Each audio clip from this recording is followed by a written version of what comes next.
Welcome back to another video. Today we are going to do a very fun bright blue manicure. I am once again using Ritzy dip stuff, and this is going to be a fun flaky dip powder that we're going to do. If you missed my last video, I did a start to finish basic dip powder manicure just to kind of lay out the guidelines of how to do dip powder. And this one I'm just going to have a little bit of fun with. So I am going to incorporate a little bit of nail art with some gel, so you'll see that in a little bit. But we're just going to jump right into this. We're going to use this color, which is called Emma. And we're also going to use Robin, which is that light blue color in the back, and that is going to be the base for our nail design. After this first dip, you're going to see me use the precision tool. I did talk about this in my last video as well. It's basically a metal toothpick, and it's amazing to clean out your cuticles right here. So you're going to see me use that going around all of my cuticles. But I'm just going to let you guys keep watching. I'm going to dip all of my nails except my ring finger in the dark blue with the flakes in it. And then on my ring finger, I'm going to dip in the lighter blue because that's the finger that I'm going to do the nail design on. And I'm really not super good at using gel for nail art, so it'll be interesting.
After that first layer, we're going to brush everything off. You're going to notice that the dark blue has a little bit more of a transparent look to it, and that's perfectly fine.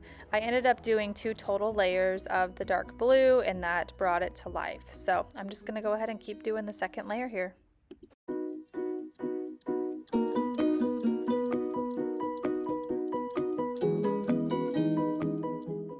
It was literally in this moment where I was 100% obsessed with this dip. So I just want you guys to admire it as much as I did. I just kept getting some close-up shots, and holy cow, it is such a pretty dip powder, and I'm so sad that I waited so long to use it. It was an awareness dip that we created a while ago. I mentioned it earlier, but the name of it is Emma. And the awareness that Emma was created for is shaken baby awareness. There was a story that was posted in our Facebook group, which is Ritzy Dip's community group, and it was a really sad story, but the requester had asked us to make a dip to kind of honor her, Emma, and also create an awareness dip. So we always create awareness dips every month if we have any that have been requested, and a portion of those proceeds for the month for the sales of those dip powders does get donated to the requester's foundation of choice. So it was just a special one, and I've been wanting to use this one for a while, so we did. This clear or white powder that you see me putting on now is just the clear powder that we call glass, and what it's doing is it's encapsulating the dip powder that we already have on. So the dark blue with the flakes and even the light blue that doesn't have any glitter in it at all. I'm going to put this clear on all of my nails, and that's just going to act as a barrier when we start to do the file and buffing. It's not going to take away any of the pigment or ruin any of those flakes or anything during that file and buffing stage.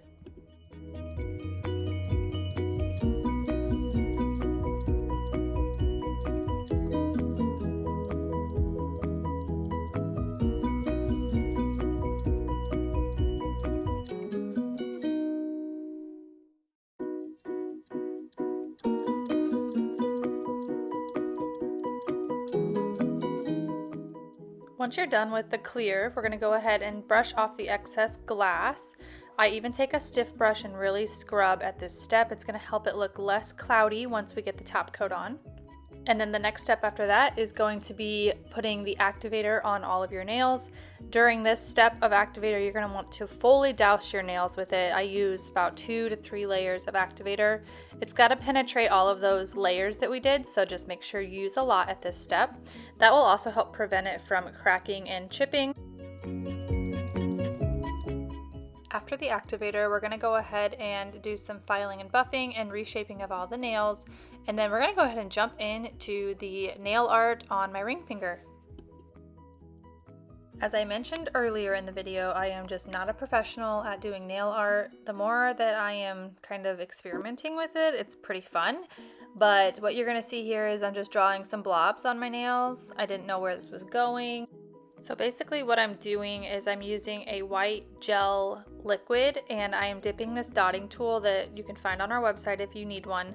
We have a bunch of them, but I'm just dipping the dotting tool in that white gel liquid, and I'm just drawing the random blobs that I'm trying to do. And then I'm not going to cure this gel. I'm going to go ahead and dump the blue dip powder that I used on the dark blue color that I used on my other nails. I'm just going to dump that over the wet gel, and then I cure it under the UV lamp. And then once it's cured, then I will brush off the excess powder, and it leaves this kind of rough, bubbly look to it, and that's exactly what I was going for. It's the art itself that I'm not amazing at, I'm gonna admit it. But I think it turned out cute, so I'm just gonna let you guys watch along, but that is how I did this gel art.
so now that I'm done with that gel nail art situation, I decided that I wanted to do a glossy top coat on all of the nails except for my ring finger. So I am just going straight in with gel top coat.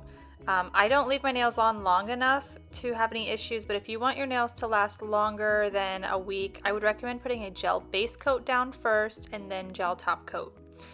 But I'm going straight in with gel top coat, so I'm going to do a good full layer here, and then I will be curing it for 30 to 60 seconds, and my mani will be done.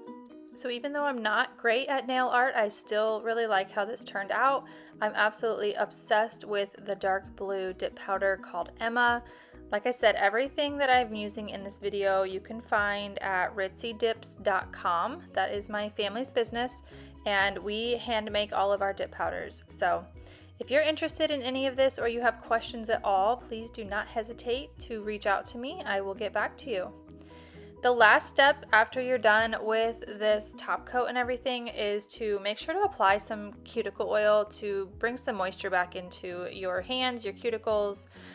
Because of all that filing and buffing we did, it's just great to re-moisturize all of that.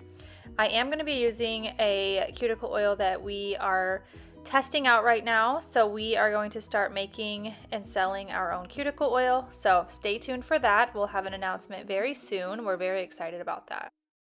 So thank you guys so much for watching, and I will see you guys in the next video. Bye!